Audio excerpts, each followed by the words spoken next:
you see in prison. Most of them, or few of them, commit the crimes under the influence or have some sort of affiliation with drugs. I would guess 90%. 90%. 90%. When I was governor, I was on the pardon board, and I recall only one person that didn't have an alcohol or other drug problem who came to the pardon board. And so I'd say at the time they committed a crime, heavy drugs or alcohol. No.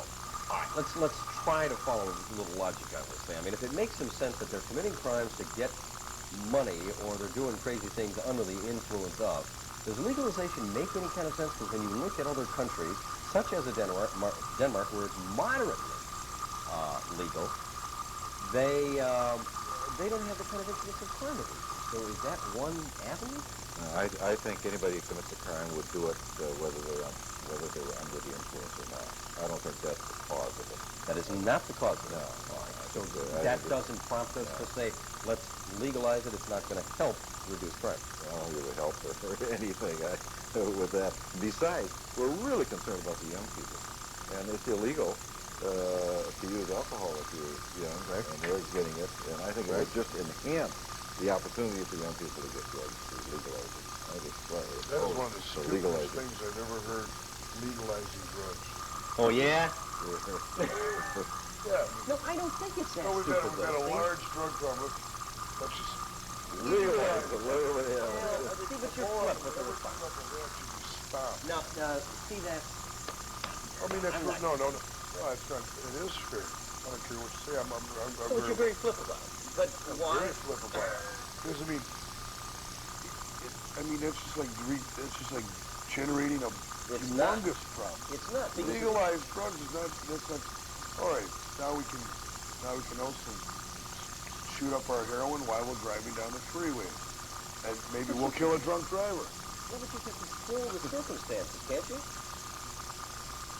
Do you think? I mean, I don't- the only reason I ever hear of legalizing drugs is you can cut out the big profits of the Right. drug dealers. That's The one. problem is the people who are using it. People are dropping like flies. What if people will be dropping like flies? Who's going to be dropping like flies? So you legalize drugs and you get as many drugs as you want, and the people that want to do them, there's going to be a few overdoses, I imagine. They'll be dropping like flies. Why would they OD? Well, they don't have Not to necessarily everybody- OD, but if you're under the influence of cocaine, heroin, marijuana, So your feeling LSD, is- you're driving down the road, I think some people, we have enough problem with drunk drivers. But your feeling is that just because it's legalized, people are going to do a certain amount of OD. They've got it available to them right now. They got all the dollars available to them to get coke, to get heroin, to get whatever they want and afford it. And not everyone ODs on drugs. That's legalized rape. No, wait a second.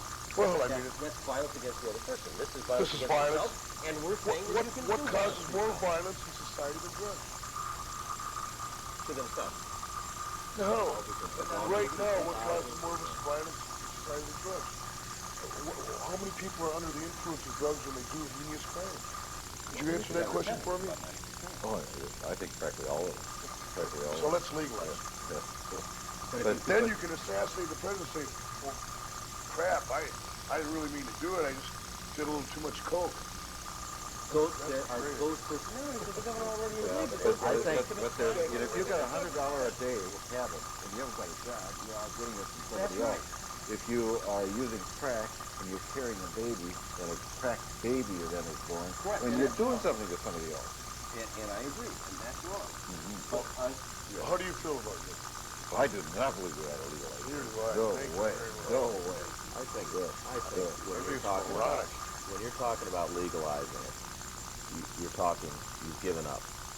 You're not going to fight it anymore, and there's nothing we can do about it. And they're talking about the demand.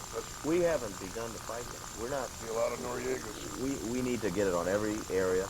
We're starting to do it a little bit in Central America. That's a lot what this Panama thing is about. You've got the ads on television. We've got to do better. We've got to do a better job of enforcement. We've got to do better jails. I We've got to agree do with better you. PR. You do one of two things. You either have a serious war on drugs, to cut off the source, or you legalize it. But the theory on You think more people are legalization. going to do drugs just because it's legalized? I wouldn't try it. The theory on legalization is based upon prohibition. They said we tried to outlaw alcohol and it didn't work. We're talking about cocaine, We are talking about highly addictive drugs, which is a lot, although alcohol's addictive. People that want to do it. Who Who the hell else is going to want to do it that doesn't want to do it? How many children? Only the people that have a problem that want to do drugs. You think if it became legalized, if cocaine were legal right now, do you think that people that we'd you have know kindergartens. that don't do drugs are going to do drugs? Hey, well, it's all right for my 12-year-old brother to do drugs because they're legal now. I'm kidding. No. It's still, They will that's be a playing huge, in Why the hell would they they'll do be playing in drugs? sandboxes full of cocaine. Why would they do the drugs? Why, if the thing is legal, do you Why do think that... people do drugs? I guess they like to get high. No. Well, of course they want to get high and they want to escape. And that's exactly why. They So want if to you get don't want high. to escape, And- why and- would you do it? And we believe that we have been taught to get high. We get high in sports, we got all the way. So people take a cheap high. Well, that on drugs, started with that's what they're alcohol. doing. And the same with alcohol. started with alcohol. But in Minnesota, we decided Always getting drunk. we decided to make it illegal for people to use alcohol now between 18 and 21. We Right. raised the age because the reason was that people at that age were buying for younger people. Right. And there are fewer deaths on the highway. There are fewer problems with alcohol if you increase the age in which you could start drinking. In fact, if you made it 40, there would be even fewer deaths. Mike, Yes. how many people do you know that have one drink because they like the taste? I can see a beer. Drinks to get drunk. Just give me a double martini. I just want one. I just like the taste of it. People drink booze to get a buzz.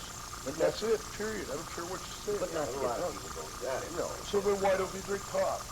Well, but the point being is they like to taste the liquor. Sure. Oh, Jesus. No, Okay, then why don't we come out with a bunch of other liquids that taste just like liquor but don't have alcohol? There are some beers that do that. Well, how many people drink that? they got wine to drink. How many people drink beer? Not a lot of it. Yeah, how many of them drink that sparkling Catawba grape juice? But For your information, the reports just published there, people are drinking more bottled water and soda water than anything else. Well, I realize cutting that. back on liquor? They're not looking for a buzz in bottled water, Larry. That's right. That's Well, right. but it doesn't say it's going to give you a buzz. It's not alcohol. What I'm saying is, if you're trying to tell me that some people just drink because they like the taste of it, you going to tell me Jack Daniel's straight tastes good? Oh, I love it. Wait a minute. Well, no, there's no way in hell that you can make me believe it. Well, you don't have to believe it. Well, there's no way. There's There's a lot of people right out there right now that would say, this guy's crazy. I have a couple of drinks a day because I like to. That's it. a couple of drinks a day can give you a buzz. But that's great. You're saying how many people would drink one drink? I bet there's a lot I'm of people out saying there. how many people drink one drink? How many people drink one drink? 'Cause I just like the taste. I don't know. Not. But they're not all drinking. They do it to relax themselves. yeah. Sure, that's part of it. Listen, I think, I get back What to do we my drink point. coffee for? That's what we're Because we like the taste of it. Some of it is the taste, sure. What do you drink it for? For the taste, for one thing. What else I like do you the drink it taste. for? Well, you've got these late I night don't have shows. any other you know, reason other than I happen to like the taste of frog. Huh? You do it to keep awake. Yeah, well, you never drink coffee to keep awake? Not really, no. I think I drink it in the morning. I mean, it doesn't get me up to wake me up necessarily. I happen to like the taste. Well, I'll tell you But what. you're supporting the argument. You're telling me that if we put drugs down there and they were legalized, two attorneys here and a former governor, and it's legal, you wouldn't touch it. And I'm saying you're right. The smart people that don't want to take the chance and take the drugs are not going to do No, it. more people are going to do it than legalized. I think Even Why the would first they time- want to do even the that? first time you do. No, right now, look, what the hell, I always wanted to try it. I would have done it when it was illegal, but what the hell, it's legal. Yeah, I'm going to do it. well, Okay, then. They crack and ice. You need to do that. That's addictive right away. For those yahoos who are robbing people and killing people to get the money to do it, yeah. Well, but Mike, you're going to create a situation to be unbelievable to legalize. But I don't think so. but listen, Hawk, you're right about one thing. He discovered it. Remember when you were a young man growing up, and the first thing you wanted to do was you could buy that first beer. I mean, it was just something to buy that Yeah, first walk it didn't end at one, did it? Right. Buy that first beer. But here you're talking about right. As soon as you know you're going to get that first, whatever it is, and it's legal. Just like the taste. Yeah. But I And I can tell you in Denmark, I used to think you can walk through Copenhagen and have no trouble whatsoever, as safe as can be. A friend of ours, just this summer was in Denmark and got mugged first snatched by a person who was high on drugs. Sure. So legalize it and stop the use of abuse of drugs in Denmark. I'm not saying it's a panacea. I'm just saying that it's another alternative in addition to the war on drugs. A serious war on drugs like in Colombia. Not just pussyfooting around. I'll go with Hawk on this one. I'm serious about that. I think we ought to put the money up there to fight these guys and wipe it out. Don't You you think James Brown is singing I Feel Good right now? No, and he did the wrong thing. Of course he did I the wrong feel thing. good. Listen, I want to get back to my point. I think legalizing drugs is something that's a cop-out and saying we can't do it. I agree. And if we sat at this table, all of us, a year ago, 2 years ago, we wouldn't even be talking about drugs, legalization, crack, any of that. But everybody understands what it is. And everyone in this country knows how bad it is, and it knows it's a challenge. You want to know? I don't think we're ready to fight it yet. But every time this country's ever been challenged, we've stood up to it. And this is like World War II or another conflict. And this country's starting to gear up for it. And we need to make sure our leadership stands up and does a real fight. Do drugs 3 times? I think you do everything. I think you got to fight it. You got to fight it in Panama, and we're doing it. And I applaud it. We're fighting it in Colombia. We got to fight it on the streets. We need to have the cops need to have the equipment they need. We got to have the jails put them in. We got to rehabilitate them when they're in prison. We got to educate the kids before they go to school. We got to educate the kids when they're in school. We got to give them options. One thing we haven't talked about all night is the incentive. If you're a young kid, you don't have a father, your father left, your mother's on welfare, and they're saying to you, well, you go through school and you're going to get a job for $3.35 an hour, or $4 an hour. Now, with all this stuff in Eastern Europe and all this stuff going on, the Cold War ending and the working in the new era, we got to make a commitment that we're going to invest for our country. We tried for 10 years investing in big corporations and the wealthy. It's time we invest in our country, and we got to invest in our kids. We got to invest in our schools, and we got to bring out a whole new era in this country. And we can do it, and I think people are getting ready to do it. And I wouldn't give up on this country yet. No, neither would I. But do you want to hear But a little theory we'll of give you mine? 5 years talk, and then we'll go your You way. want to hear a little theory of mine? Got to be quick. And I think it's factual. How quick? You want to save it until we get back? Do you have to go? Yeah. I do have to. Okay. I look at the Soviet Union. I'm not quite sure. Maybe I'm sure you gentlemen can tell me better than I can because I looked it up on it. I don't think I know they have a large alcohol problem, and I don't know how large their drug problem is, but I certainly don't hear much about it. Okay. Now, who do you think, or what organization do you think is responsible for the influx of drugs not being shipped to the country, but once shipped here, distributed? I would say organized crime. Have arguments, sir? You know what? 5 or 6 years ago, you didn't hear diddly-do about crack. It was all cocaine. The media was hard on cocaine. So they got so hard on it that big wigs in the mafia said, well, what are we going to do about this? This is a lot of money coming here in this cocaine.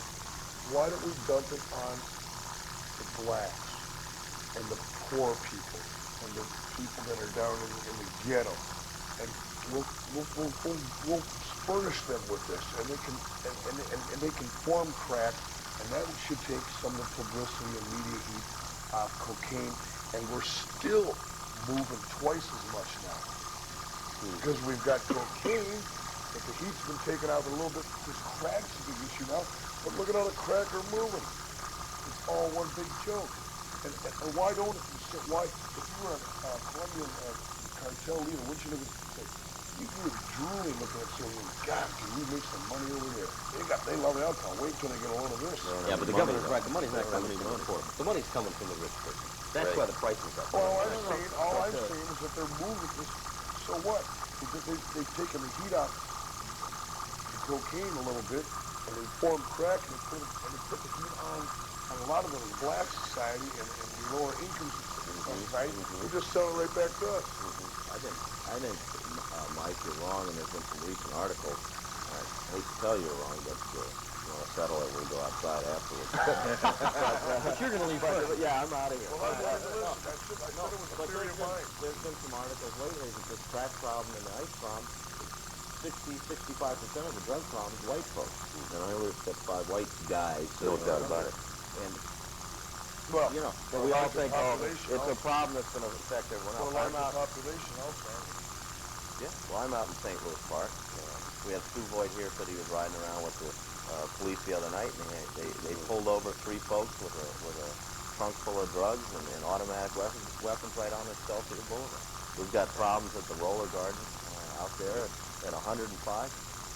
This problem is going to be everywhere. We can't say, oh, just this group or that group or somebody else. It's something that we all have to deal with. Well, they did a survey in Atlanta, Georgia, and they found that there was a lower percentage of blacks on drugs and also using alcohol than whites. Really? Yeah. In Atlanta. Yeah. That's And the University of Michigan did the same study, and they found the same thing. Amazing. It was a smaller percentage in blacks. And you wouldn't That think is- That is the blacks in school, not the blacks who are out of school. We have a dropout rate too, a little higher than that. With that, we take a little break, and that's going to drop out. Thank you very It's much. been a pleasure. Good to meet you. Yeah. Happy Good luck. holidays. Happy holidays. We will see you. We will take a little break, and we'll continue with the Hawkler, Rappaport, and Governor Al Queen in just a moment as we continue on the Mike Edwards Show. Last Friday.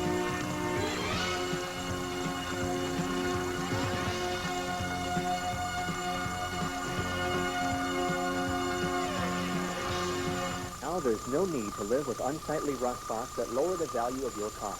Just apply Oxysol Rust Remover in its unique patented pocket applicator. Wait until the rust has been dissolved. Peel off the pad, rinse with water, and wipe dry. New Oxysol Rust Remover removes rust completely, protects against further rust, and because it leaves behind a gray zinc phosphate coating, greatly improves new paint adhesion. And Oxysol Rust Remover is non-toxic, non-flammable, and biodegradable. New Oxysol Rust Spot Remover kits are available in an 8-ounce size for $11.50 plus $4 shipping and handling, or a 16-ounce kit for $15.85 plus $4 shipping. Send your check to TriCrest Products, P.O. Box 34067, Blaine, Minnesota 55434, or call us at 1-800-525-6576. Visa and MasterCard accepted. One of the great advantages of doing business with a firm like Schwab is that you're dealing with professionals across the whole country. They're creating financial advantages for the individual investor. I think the absence of sales pressure makes a really big difference to our customer. They've seen the competition, and they've come to a place where we don't have an axe to grind, and we don't have a sales quota to fill. I think investors find Schwab a really refreshing change. The reason why I like working for Charles Schwab, it's an incredibly innovative company. And there are many things you can get involved in. It's not just stocks and bonds. Many of our customers transfer their other brokerage accounts to Schwab because we make it easy. We help the customer complete the right forms, they sign them, and we do the rest. It's that simple. For a free booklet describing Schwab services, call toll-free 800-445-4800. That's 800-445-4800. Call Schwab today.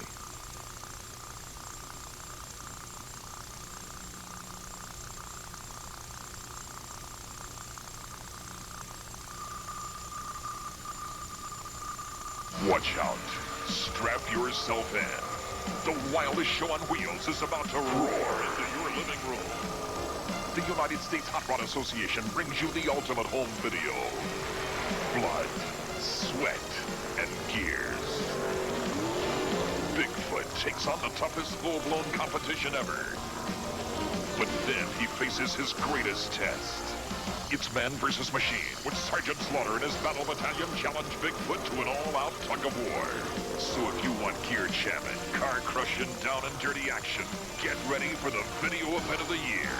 Blood, sweat, and gears. Get your credit card ready and order your video now.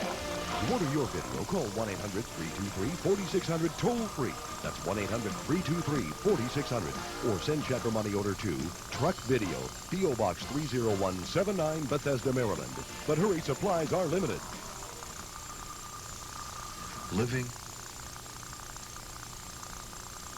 Thanks once again to Ted Mondale, who had to take off. We wish him the best of luck, and maybe a nice interview. I would be scared too. I'm going to leave next. You and the governor are going to sit here and take it up. Tag team. Come a little closer. We have to still cheer. No, Not a bit. Oh, do you think I'm flying it out? No way. Oh, yeah. No way. I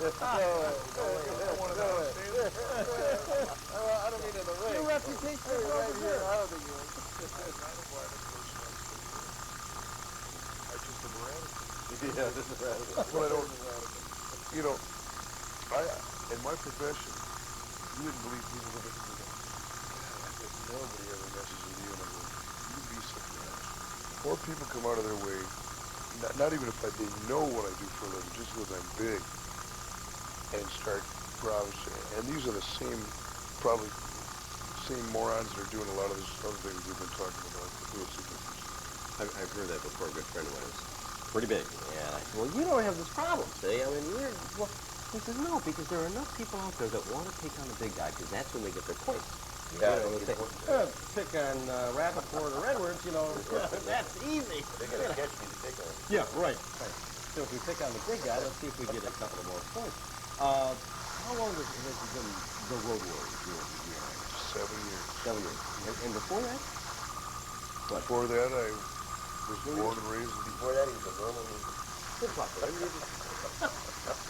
Before that, you were doing Before that, I was an extremely good-looking individual. I had long, curly, and flowing hair. Okay. And I was born in North Minneapolis, went to Henry High School.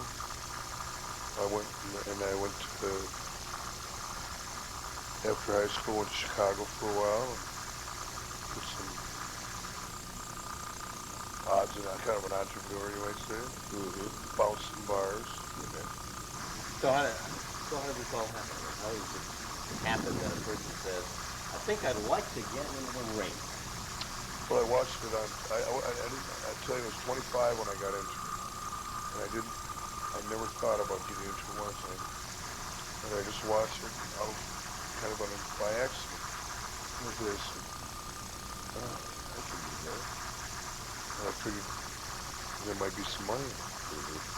And I was 25 years old, and my dad was going to me, what are you going to do with your life? And I said, that's for sure. I said, I don't know, Dad. When I find it, I'll be good at it. He said, well, why don't you quit working these muscles? That muscle.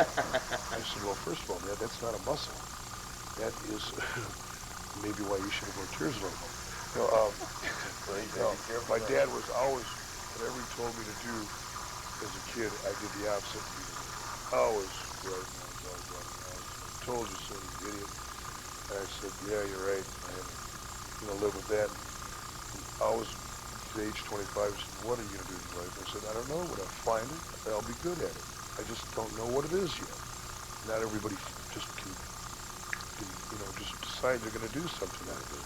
And I found this, and I thought maybe I'd give that a try. Did somebody approach you? Where did you go?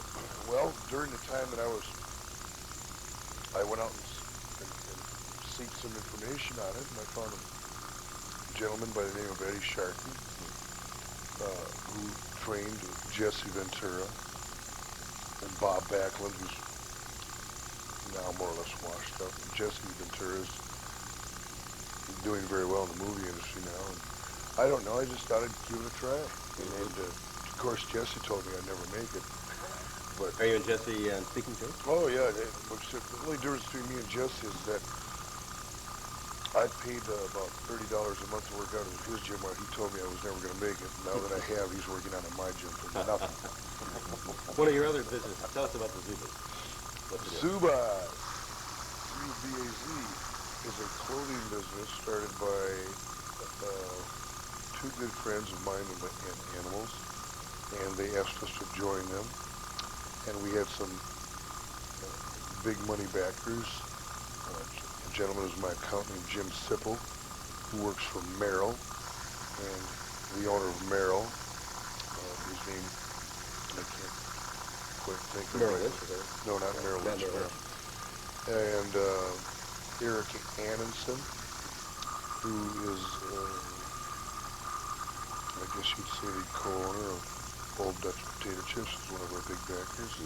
He's the son of the father who owns it. He's a very good friend of mine and very nice people. We've got a good group of people working this. This thing started on a whim, actually, with a girl named Diane, who's a friend of ours, and she had put together a pair on a whim, and just one thing led to another. And pretty soon we were covering the gyms in the United States, and now we don't even mess with gyms. We're in Targets nationwide, county seats nationwide, Foot Lockers nationwide, and it's military annexes nationwide. I got to tell you something. The gentleman that sat right in this seat last week on the program, Henry Crystal, is the co-founder of Embers. You know, 28 Embers in 5 states. And he's telling me the story about Zubas last week. He owns a pair. He's got a couple of pair of them. 57 years old. And he decided to go out and buy those things. Very excited about them. Brought them in. His wife said, you going to wear these things? I love them. It's great. He's a great guy. He wears them out wherever he can go and relax, right? They're very relaxing clothes. Even, that's what he said. And even going off to a couple of the shops where, you know, he had to straighten some things out later out in the evening. He says, you're going out in those pants? He says, yeah, because I'm comfortable.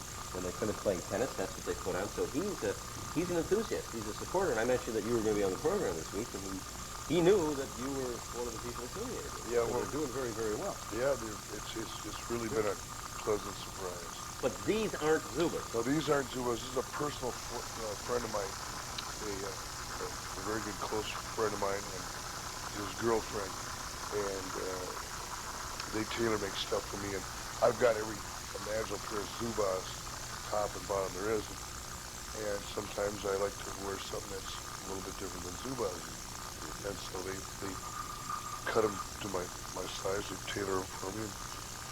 But some guys look fine in them. Other guys, I don't know. They just. Well, I think that the one thing about Zubas is you look great. I like the Western guys. Yeah, right. Well, we'll make some out of buckskin. But the thing of it is that I think just about anybody can look good in Zubas because if you're overweight, you can't tell. It's like wearing a tent. But it makes you look bigger, which I don't know if that's a good idea, is it? I guess you can't. No, I don't think. Well, when you wear baggy clothes, people can't tell what's exactly how big you are. So are these available too? Yeah, Design One are available in a lot of stores around town. I can't name them, obviously. But that's your competition? Yeah, they're competition, but not to the extremes. I mean, they're not nearly as big as Zubas. They have potential to be, but he just had to be good friends of mine. And I mean, I wear Zubas 9/10 of the time.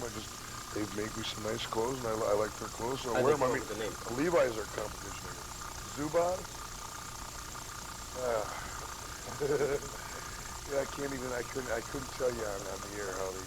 I was just asking a really innocuous question. Which one's prone to do? Well, I really couldn't tell you how they. Really? Yeah, to find that off. Should we take a break? And then no, we shouldn't even tell it on the break. But wait a second. Is there something obscene about this word? Yeah, well, there was at one time.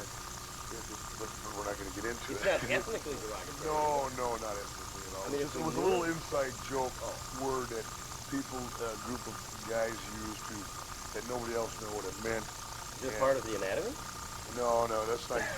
I'm not going to give you one. I'm not going to give you one clue. All I know is that the name is catchy, and you know it's a very catchy name. Zubas, Dare to Be Different. For students, the Predator will continue with the Hawks and Governor Queen and Rappaport just a moment. Here on the Mike Evans Show.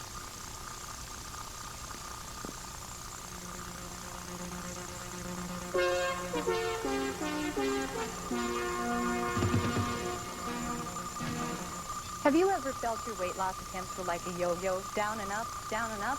You're not alone. Studies have proven time and time again diets don't work. In fact, these studies have also shown the only way to permanently lose weight is to permanently change your eating habits. And South Lake Hypnosis has helped thousands do precisely that. Hypnosis is safe, effective, and economical. Isn't it time you gave yourself a real solution to permanent weight loss? For a free, no-obligation consultation, call 926-3377. When you're looking for any kind of camping, government surplus, and survival gear, think of Harris, the warehouse full of incredible buys. Tents, sleeping bags, nut kits, and backpacks, boots, jackets, gloves, and hats. you'll find Army surplus and other quality gear. Everything for the hunter, camper, skier, and snowmobiler. Visit Harris Warehouse and Canvas Store, 2 blocks west of KSTP Television, just north of University Avenue at 511 30th Avenue Southeast in Minneapolis. Heartland Industries is America's #1 backyard builder. We built strength into each wooden storage building with stronger siding, rigid door design, and solid floor construction. Solid enough to support even the heaviest of your possessions. Heartland handcrafts each building nail by nail on your property with carefully selected materials. Call 1-612-437-2276 for the authorized Heartland dealer nearest you. Let them show you why over 250,000 people have selected Heartland Industries to solve their storage needs. If you like to shop at TJ Maxx and Marshalls, you'll love Sylvester's Fashion Outlet. At Sylvester's Fashion Outlet, you'll save 50 to 80% off of name brand fashions. Here we have a lovely wool dress by Jones, New York. Normally $168. Sylvester's sale price, only $67. Sylvester's Fashion Outlet.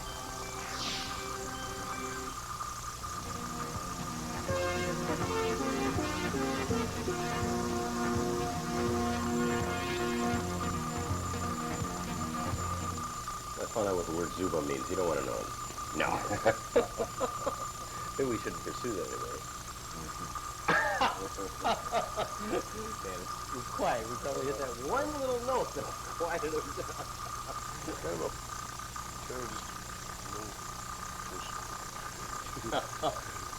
Larry, who else do you represent? Well, you mean in the wrestling world? Yes, right, yeah. Well, we work mainly for the Road Warriors. They're our main clients. Okay. We do some work for Kurt Hennig. We did some work for Rick Rude, Dr. Death, Steve Williams.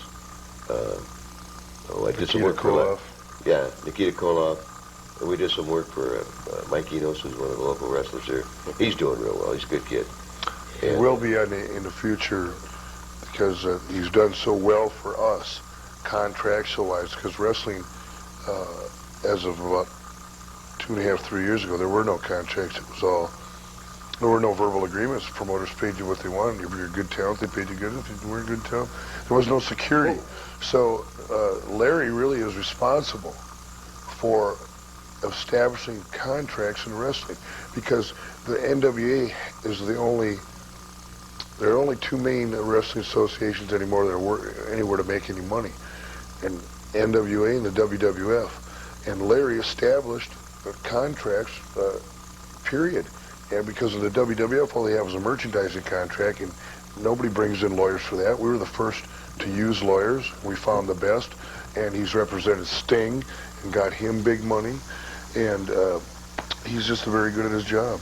And, under what circumstances? I mean, what did you do differently than somebody else didn't do before? Well, we went in there basically with the Hawk and Animals contract first, and we dealt with Crockett on a level that... Crockett, who's that? Who was a former promoter that Ted Turner bought out. Okay. And we learned a lot. In fact, the history is interesting because I did some other things for the Hawk. Excuse me, my voice is in very bad shape today. But Hawk called me up to do his contract, and I told Hawk, I don't know anything about wrestling contract. And Hawk says, well, I trust you. And so that makes you work a little bit harder, you know. But we really got into something that's interesting, it's fun. We've enjoyed doing it. But tell me again, if you can, what do you do differently? What did you do for these guys that no one else was able to do before? Nobody else brought in lawyers. We got them a lot of money, in a sense. That they, you know, the wrestlers got paid, and it was in black and white, and they had to live by it. And the other guys before that never had contracts like that? No, they didn't, Larry. Well, I'm going to say no. They had merchandising contracts, which Right. were not very valid.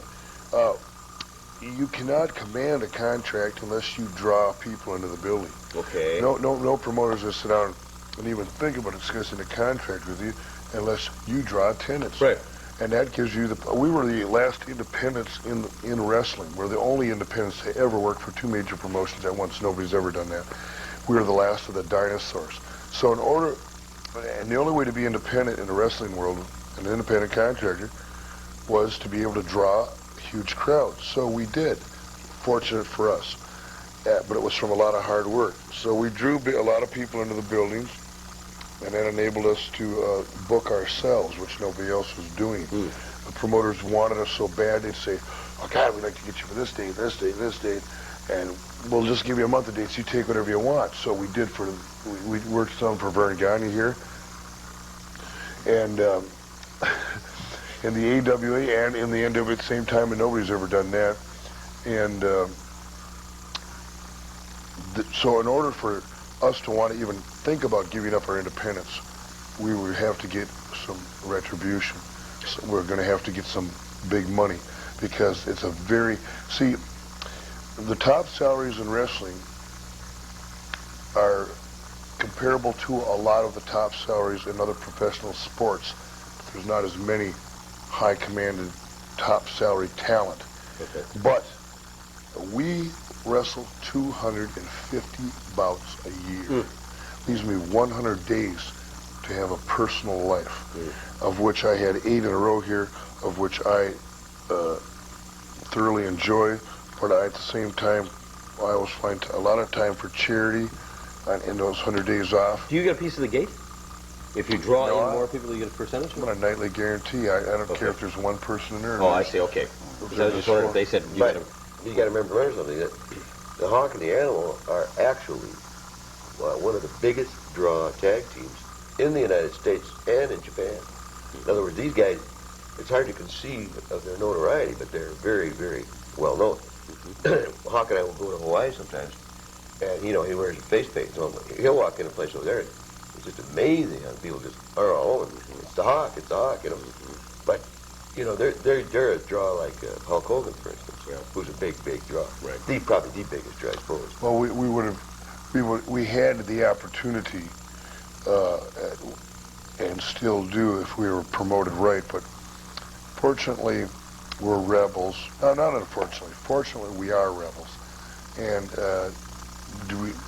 we don't like to be dictated to, even under contract, and we stand up for ourselves, and we've got some guts, which a lot of the other wrestlers just let the promoters push them around, and even our contract, we don't take no crap, because the bottom line is we bring people into the building, and I don't see in any way, shape, or form any business that I've ever been in where you push people around, no matter what kind of, if they're under contract, you're paying them, or you try to bully them around, you're going to get a better product.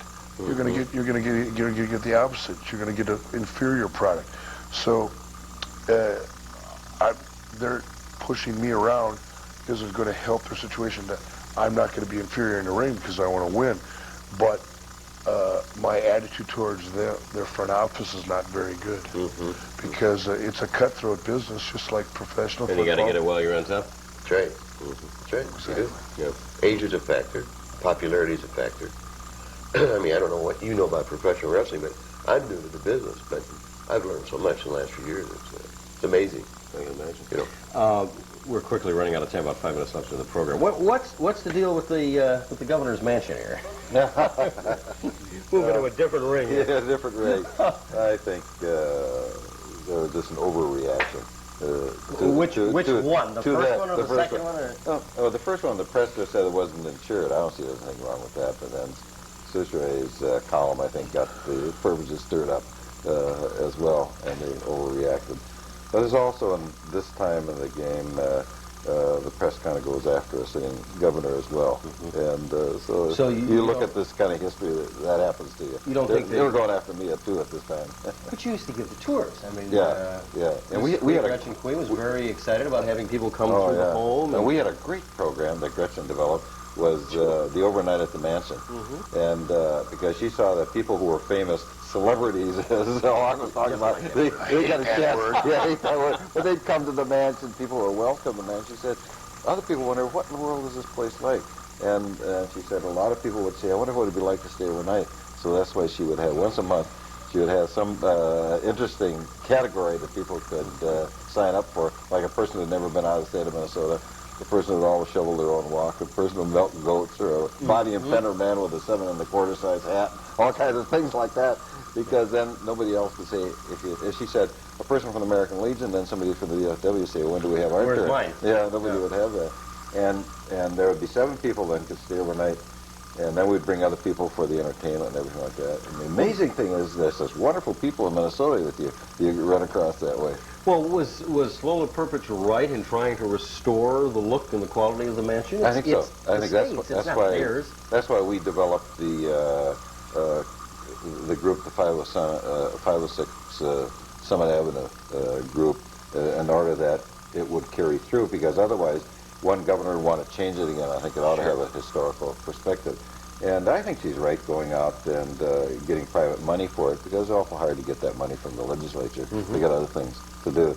So I don't think she should have been upset and just gone out and figured out a way to get insurance for it. So now the rap is that she got this private money, but they're living a life of luxury, and they're abusing their power and their privilege and position and the dollar. You don't agree with that? No, I don't agree with that. I think one of the things they ought to do over there is develop an apartment that the governor could live in comfortably, because you can't live in this antique mansion comfortably. I mean, we never stayed downstairs, and so you make a bedroom into kind of a sitting area, and up on the third floor is a kitchen you can cook something.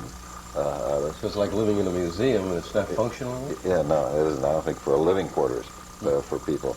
Now, when Wendy Anderson was there, he made the ballroom into a play area for his kids, and it was difficult for them to work that arrangement. Other states have developed an apartment for the governor to live in, because I think it belongs to the state, and the people should be able to go in on tours and see that. So now they're talking about selling it, and they're talking about he's getting a less expensive car and all of that kind of thing. Well, I drove a less expensive car too, but that's all politics, because I didn't want people to see me wheeling up in a limousine, and I just figured people would react better to me, and it was, because I figured I'd get more votes because of that. Yeah. And the driver of the car is for convenience.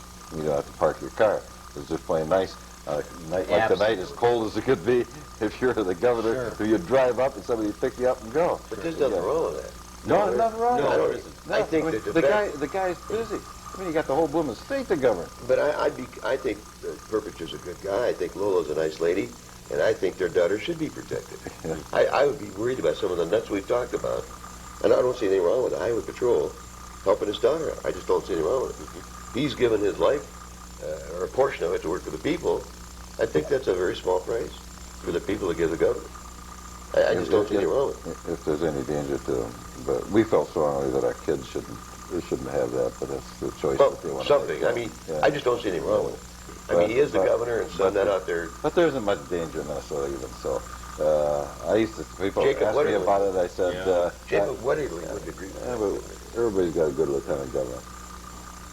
Yeah, that's... Well, and now in this day and age, with all that's going on around here, if I were the governor, I'd rather have somebody watching that. Okay. Yeah. We have to wrap it up, but I thank you all for coming out. I appreciate your patience and cooperation. It's been a terrific show. Merry Christmas, Happy Hanukkah, Happy New Year to all. Same to you. And, next week we are going to have a rerun. Barbara Carlson, Pat Scott, Jeff Gerbino, and Julia Carey are going to be on the program. And then the week after that, we get into a brand new place and a whole new look. And my thanks to Tom and Sandy Donani and all of the crew here. We'll move into a whole new thing as we start into the new year. Thank you all, everyone. Happy holidays. Good night, everyone.